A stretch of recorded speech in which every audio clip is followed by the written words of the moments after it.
Hey there, Silver-Tongued Devil here. I thought I would take some time to put another little tips and tricks video together. This one is going to be mainly focused on keeping efficient and also keeping yourself fast.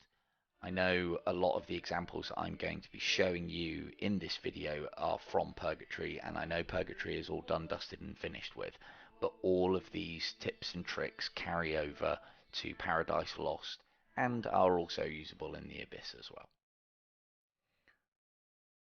Before we get started, I just want to take a little time to have a quick look at the different skins in all their glory, just because I don't think I've seen a video out there with all four of them showcased together.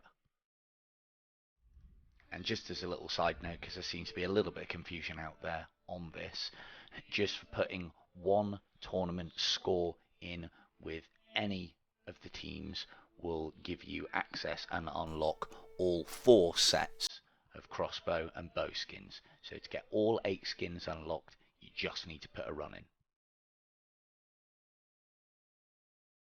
So, first up, we have Steve No's contribution to the efforts. A meh-ish baby blue. It's a nice little colour, I guess. Nice logo on it too. And we have Beardo Banjo's contribution to the pile. Of course, on the icon, the beard is glorious. But that green, though. Ugh.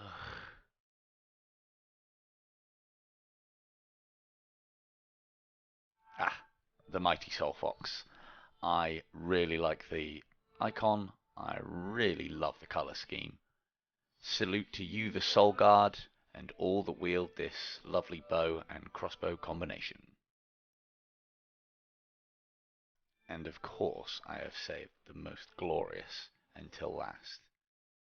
Colour scheme, bang on. Icon, bang on. What is not to like about this combination? It's in Go Faster Red. This is a speed tournament. This is what you need. Join Team Mateo. Okay, so first up, Orphans. We know that they're going to spawn in the 3rd section of Purgatory, or for Paradise Lost, they're always going to be in the 2nd section.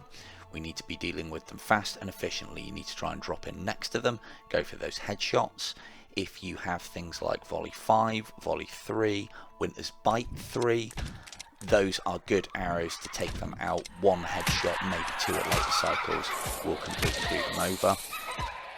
Wildfire 5 is another good option as well. Nice strong arrow. Cat 3s and Cat 5s, again valid. However, they have a bit of a nasty tendency of those explosions going off actually put the game into slow time. That slow time will slow the game down, but the clock will continue to run at the same speed, and it can cost you a few valuable seconds. And another quick note on slow time, because I don't think I've mentioned this previously. Every time you hit that arrow select button, it does have the advantage of putting the game into slow motion. However, the timer will still continue at its normal rate. So try to be very sparing with it. Try not to use it as a combat tool, but you just want to be selecting your arrow and getting out of that slow time as quickly as possible to keep efficient.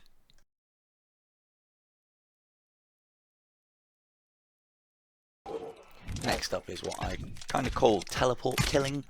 So unlike telefragging, where you actually kill them by teleporting onto them, this is something that I've been practicing specifically for this tournament, to actually kill the enemies as you are teleporting. So you're keeping on moving, but you're also getting the kill as well. As you'll see in those clips, you can achieve that by trying to land next to the enemies and then firing your next teleport arrow out there whilst taking the shot. If you get a reasonably high arc on the teleport arrow, you've got a good second or 2 before it lands and you get teleported. That second or 2, if you've got something next to it, put a headshot in it. If you've got special arrows like Curse of God, Wrath of God, Pestilence, even Cupid's Arrow, Divine Sight or Lightning, all of those can be deployed around you or to where the enemies are as you are making that teleport.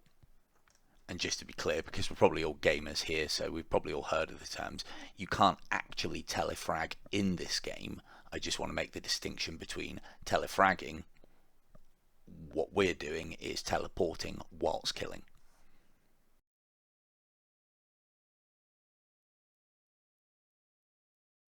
So next up is your movement. You want to be keeping this efficient. Whilst you're moving through areas that might be a little bit tricky, keep your teleport arrows reasonably short. Know your routes. When you are making those long teleport arrows, have the next one notched up ready and fire it off as you land. If you fire a teleport arrow whilst the teleport arrow is already in flight, it will cancel the first one. That we'll look at. If you make a mistake, that's one way of correcting it later on.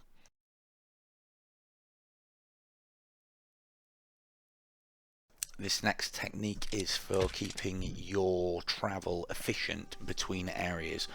What you'll see I'm doing here is I am teleporting to the area so that I can pass through to the next and notching the teleport arrow before I leave.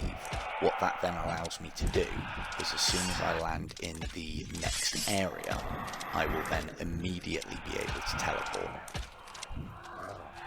So I've got the next teleport arrow notched as I'm going through this portal. Soon as I land, I can then fire that teleport arrow and be straight to the boss.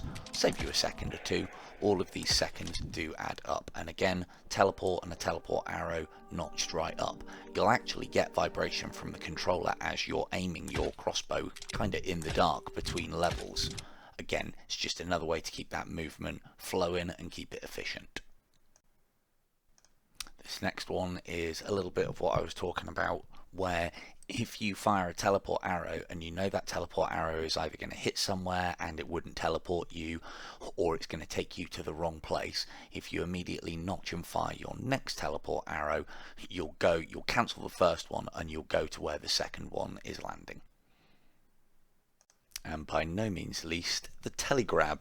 So what this involves is you basically have your teleport arrow notched and ready to fire. You point that to where you want, outstretched hand to the item, pull the trigger, fire the teleport arrow. What this will do is it will keep you moving whilst also getting the item. You'll see that as you teleport. So imagine, I did it here just because it's easy to replicate and easy to show, but if you imagine that teleport arrow is being fired way down range to where you're going, you hold the trigger on your other hand, and that will, as long as you hold the trigger, bring the item directly to you. And this works best for your likes of your Blood of the Lambs and your Holy Armors. Now you can do this technique with quiver refills, the quiver refill item, and also arrows that you're picking up, but when the arrow or quiver gets to you, you will then have to assign it to a slot within your quiver. That will then put you into slow time. So although it does have its applications and it does have its uses, you still want to be ready to shove those arrows straight into your quiver, or use quiver to restock what you want to. Nice and quick and efficient to get out of that slow time quickly. So as always, thank you all very much for watching. Now I do know what you want to see. You want to see my high point scoring runs within the tournament. They are coming, but please allow me to get them all sorted and ready. It'll be after the tournament, but they're coming. Anyway, you'll have to wait, but I'll see you then.